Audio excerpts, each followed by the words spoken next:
혹시 이런 말을 부모님께 해보신 적이 있으신가요? 엄마, 그냥 가만히 좀 계세요. 또는 아빠, 그걸 왜 아직도 모르세요? 제가 몇 번을 말씀드렸어요.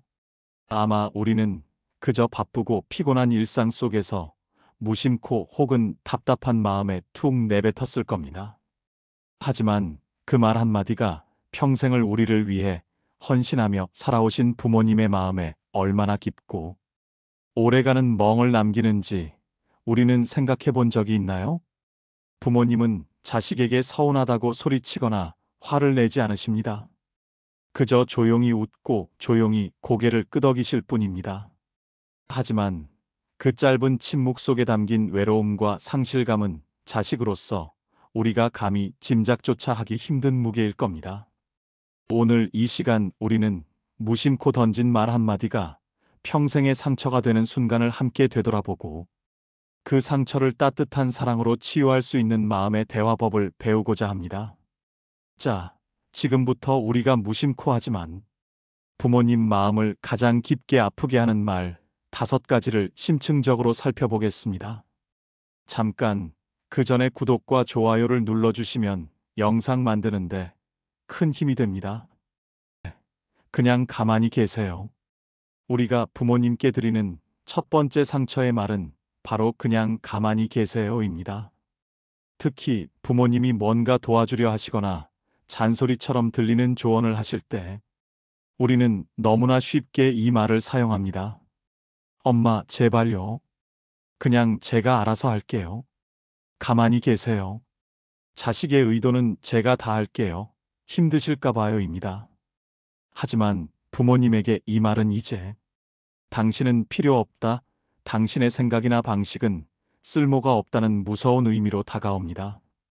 심리학자들은 노년기의 가장 중요한 가치는 유용감이라고 말합니다. 내가 가족에게 세상에 여전히 도움을 줄 수 있는 존재라는 느낌이죠. 평생을 가족을 위해 희생하며 살아왔던 부모님에게 가만히 있으라는 말은 그 존재 자체를 부정당하는 느낌, 즉 나는 이제 쓸모없는 사람인가 하는 깊은 자존감의 상처를 남깁니다. 특히 은퇴 이후 삶의 중심이 흔들린 부모님일수록 이 한마디는 그들의 설 자리를 완전히 잃게 만드는 치명적인 말입니다. 우리는 부모님을 배제할 것이 아니라 존중하며 역할을 바꿔드려야 합니다. 엄마, 가만히 계세요. 그거 해봤자 저만 더 힘들어요. 라는 말 대신 엄마 걱정해 주셔서 감사해요. 이건 제가 능숙하게 할 수 있으니까 엄마는 옆에서 저에게 조언만 해주세요.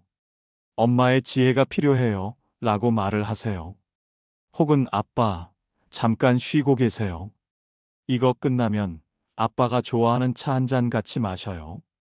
저에게 쉬는 시간을 선물해 주세요. 라고 말을 하는 겁니다. 핵심은 부모님의 도움을 막는 것이 아니라 다른 방식의 참여를 유도하는 것입니다. 그들의 존재가 여전히 소중하다는 것을 확인시켜주는 것, 이것이 첫 번째 마음의 효도입니다. 두 번째 상처의 말은 디지털 시대에 특히 흔하게 발생합니다. 바로 그걸 왜 아직도 몰라요? 입니다. 스마트폰 앱 키오스크 무인 결제 은행 업무 등 모든 것이 쉴 틈 없이 빠르게 바뀌는 세상입니다. 우리는 젊은 세대로서 이 변화를 자연스럽게 받아들이지만 부모님 세대는 다릅니다. 우리가 스마트폰 화면을 보며 답답한 마음에 아니, 이것도 못 찾으세요? 또는 이 버튼이 그거라고 몇 번을 말씀드려야 돼요? 라고 툭 던지는 순간 부모님의 마음은 무너집니다. 이 말은 부모님에게 나는 시대에 뒤떨어진 사람이라는 낙인을 찍습니다. 노년기에는 인지 능력의 저하를 스스로도 느끼기 때문에 자식에게 짐이 되는 것은 아닌가, 내 지능이 떨어지는 것은 아닌가 하는 열등감과 불안감이 큽니다. 우리가 답답함에 던진 말은 부모님이 가진 이러한 내적 불안을 무시와 비난으로 확정짓는 역할을 합니다. 부모님은 그 한마디에 나는 무시당하고 있다는 소외감을 느낍니다. 가장 중요한 것은 속도 조절과 공감입니다. 부모님은 기술을 배우는 속도가 느릴 뿐 배우고자 하는 의지 자체가 없는 것이 아닙니다.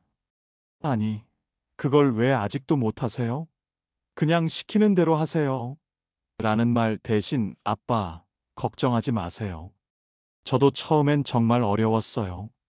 이거 제가 천천히 다시 알려드릴게요. 저랑 같이 해봐요.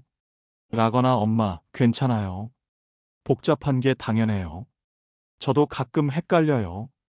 혹시 잊어버리시면 언제든 다시 물어보세요. 제가 알려드리는 게 제 역할이죠. 라고 표현해 보세요. 부모님께는 기술적인 정보보다 자식의 따뜻한 태도가 더 중요합니다. 자식의 인내와 사랑이 부모님이 새로운 것을 배울 수 있는 용기를 줍니다. 나는 여전히 배울 수 있는 사람이라는 희망을 심어주세요.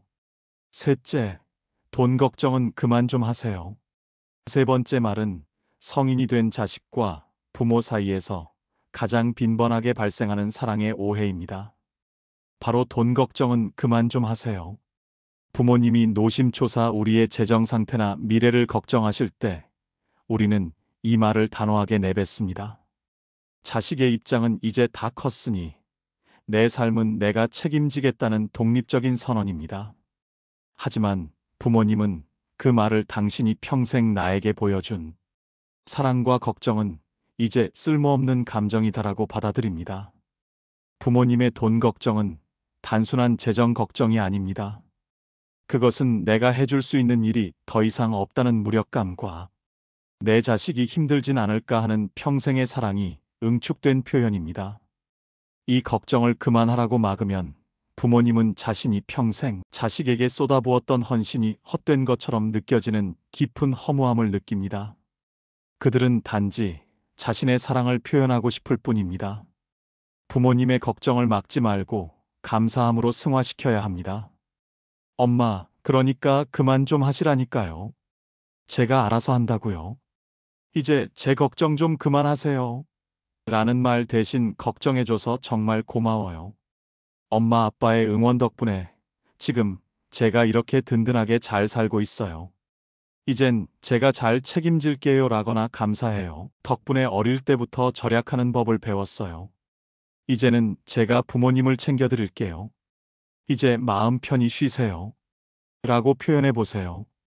부모님께 필요한 것은 우리의 경제적 상황이 아닌 당신의 사랑이 헛되지 않았다는 확인입니다. 당신의 헌신이 지금의 나를 만들었다는 것을 인정해드리는 것이야말로 가장 강력한 안심 메시지입니다. 넷째, 옛날 얘기 좀 그만해요.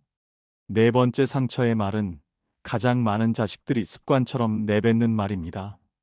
바로 옛날 얘기 좀 그만해요. 그 얘기 또 하시네요. 부모님은 종종 같은 이야기를 반복하십니다. 어릴 적 우리 이야기, 결혼 초 이야기, 동네 사람 이야기. 자식은 지루하다, 새로운 이야기가 없다고 생각하기 쉽습니다. 부모님에게 옛날 이야기는 단순한 추억이 아닙니다. 그것은 자신의 존재를 확인하는 거울과 같습니다. 그때 내가 이렇게 열심히 살았지, 내가 가족을 위해 이렇게 버텼지라는 기억을 되새기며 현재의 자신의 정체성과 가치를 확인하는 과정입니다. 그런데 우리가 그만해요라고 말을 끊으면 부모님은 이젠 내 이야기를 들어줄 사람이 없구나라는 극심한 고독감에 빠집니다. 노년기에 접어들수록 삶의 무대에서 내려온다는 느낌을 받기 쉬운데 자신의 삶의 역사를 자식마저 외면할 때 부모님은 내 인생은 이제 무의미한가 하는 절망적인 외로움을 느낍니다. 반복되는 이야기를 소중한 역사로 존중하며 들어드려야 합니다. 아빠, 그 얘기 또 하시네요.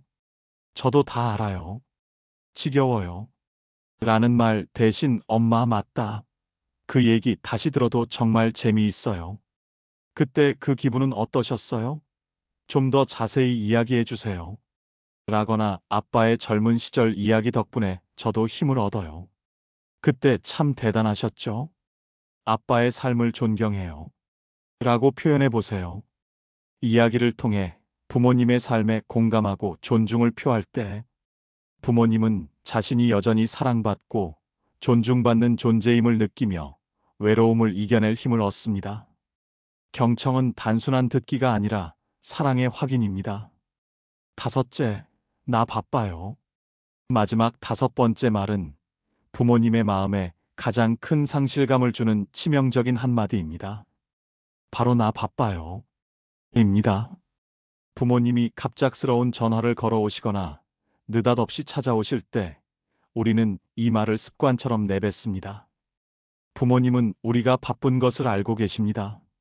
하지만 그들은 당신의 목소리 안부 하루의 소식 그 하나를 기다립니다. 그들의 하루를 지탱하는 힘이 바로 자식과의 짧은 소통입니다.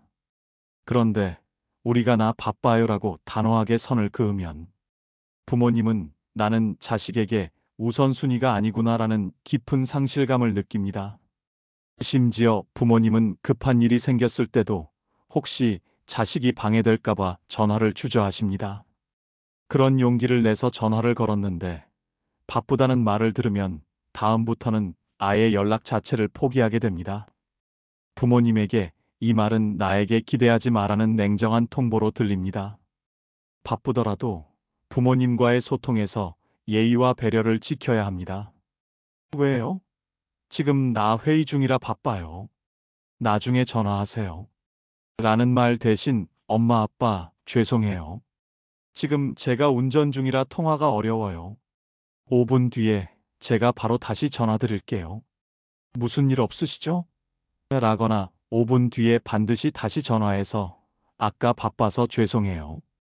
엄마 목소리 들으니 좋네요. 라고 말하세요. 부모님께 필요한 것은 긴 통화가 아니라 당신을 마음에 두고 있다는 자식의 관심과 책임감입니다. 찰나의 순간이라도 부모님을 우선순위에 두겠다는 의지를 보여주세요. 여러분, 오늘 우리는 부모님 마음에 생채기를 내는 5가지 말들을 깊이 있게 살펴보았습니다. 이 모든 말들의 공통점은 하나입니다. 바로 부모님의 존재 가치와 사랑을 무심코 무시한다는 것입니다. 가만히 계세요는 존재의 부정입니다. 왜 아직도 몰라요? 는 지혜의 부정입니다. 돈 걱정 마세요는 헌신의 부정입니다. 옛날 얘기 그만해요는 인생의 부정입니다. 나 바빠요는 우선순위의 부정입니다. 부모님은 우리가 생각하는 것보다 훨씬 더 외롭고 훨씬 더 자식의 말 한마디에 크게 울고 웃으십니다. 한 상담사분의 말씀처럼 부모님은 자식의 말 한마디에 일주일을 울기도 하고 일주일을 행복하게 웃기도 합니다.